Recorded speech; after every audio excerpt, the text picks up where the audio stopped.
ஒரு நேயர் கேள்வி கேட்டிருக்கார். அவருடைய அந்த கடிதத்தில் பார்த்தோம்னா அவர் எப்படி எழுதியிருக்காருன்னு சொன்னோம்னா, ராமர் என்பவர் ஒரு கற்பனை கதாபாத்திரம் என்று என் நண்பன் சொல்கிறான், இதற்கு நான் எப்படி பதில் அளிப்பது அப்படின்னு தான் அவருடைய கேள்வியாக அமைந்திருக்கிறது.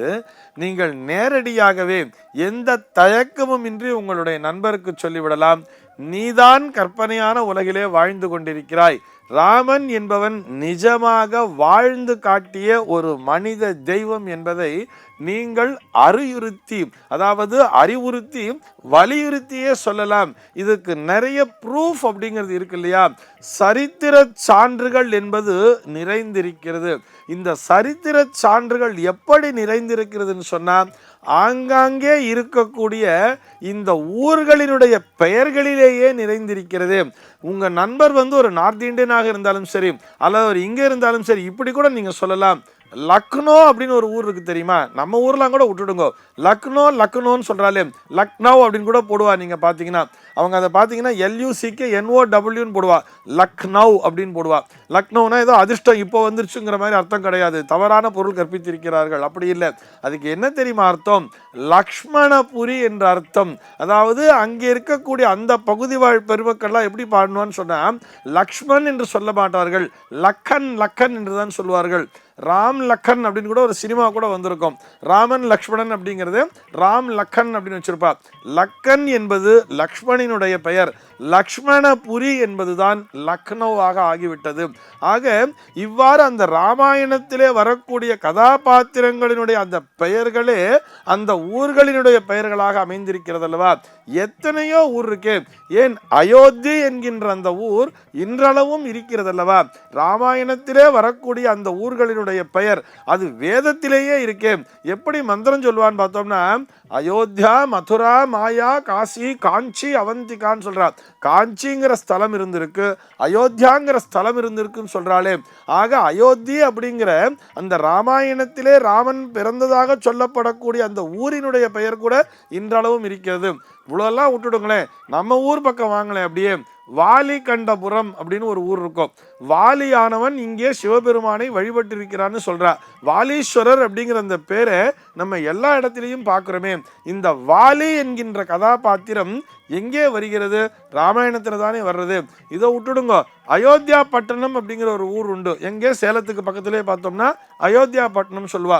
இவ்வளவு ஏன் நம் நாட்டினுடைய எல்லையாகவே அந்த ராமேஸ்வரம் அப்படின்னு சொல்றா இல்லையா, ராமநாதபுரம்னு சொல்றா, ராமேஸ்வரம்னு சொல்றா. இதெல்லாம் என்ன கற்பனையாக உருவாக்கப்பட்ட பெயர்களா? யோசிச்சு பாருங்களேன். ஆக அந்த ஊரினுடைய பெயரிலேயே நமக்கு ராமாயண காவியம் என்பதே புரிந்து விடுகிறது. ராமன் நடந்து வந்த பாதை, எங்கெங்கெல்லாம் ராமன் நடந்து வந்திருக்கிறானோ அங்கெல்லாம் அந்த ராமனினுடைய அந்த வரலாற்றை சொல்லுகின்ற விதமாகவே ஆலயங்கள் அமைந்திருக்கின்றன.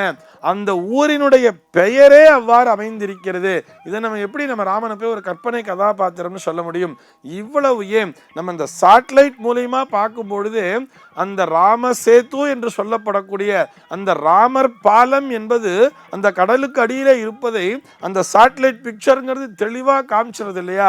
ஆக இங்கிருந்து ஒரு பாலமானது அமைக்கப்பட்டிருக்கிறது அப்படிங்கிற அந்த ப்ரூஃப்ங்கிறது இருக்கு இல்லையா.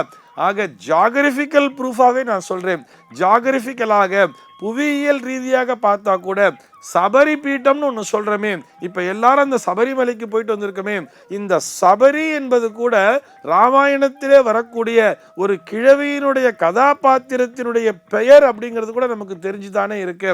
ஆக ராமன் என்பவன் கற்பனை கதாபாத்திரமே அல்ல, நிஜமாகவே வாழ்ந்து காட்டிய, இப்படித்தான் வாழ வேண்டும், அந்தந்த யுக தர்மத்தினை பின்பற்ற வேண்டும், கலியுகத்திலே வரக்கூடிய மனிதர்களுக்கு ஒரு வழிகாட்டியாக ஒரு முன்னோடியாக இப்படித்தான் வாழ வேண்டும், ஒழுக்க சீலனாக இருக்க வேண்டும் என்று வாழ்ந்து காட்டிய ஒரு மனிதன்தான் ராமன் என்பதை நாம் புரிந்து கொள்ள வேண்டும்.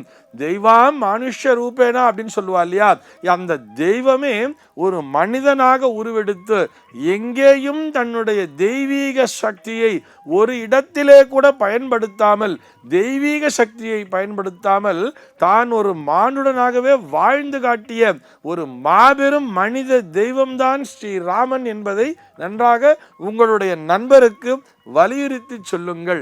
இந்த உண்மையை புரிந்து கொண்டு ராமனே நாம் வாழ்ந்த மனிதனாக தெய்வமே ஆனாலும் மனித பிறவி எடுக்கும் பொழுது இப்படித்தான் வாழ வேண்டும் என்ற அந்த ஒழுக்கத்திலே நமக்கு கற்றுக் கொடுத்திருக்கக்கூடிய ஒரு கதாபாத்திரம்தான் ராமன் என்பதை உங்களுடைய நண்பருக்கு சொல்வதோடு மட்டுமல்லாமல் எல்லோருக்கும் சொல்லுங்கள்.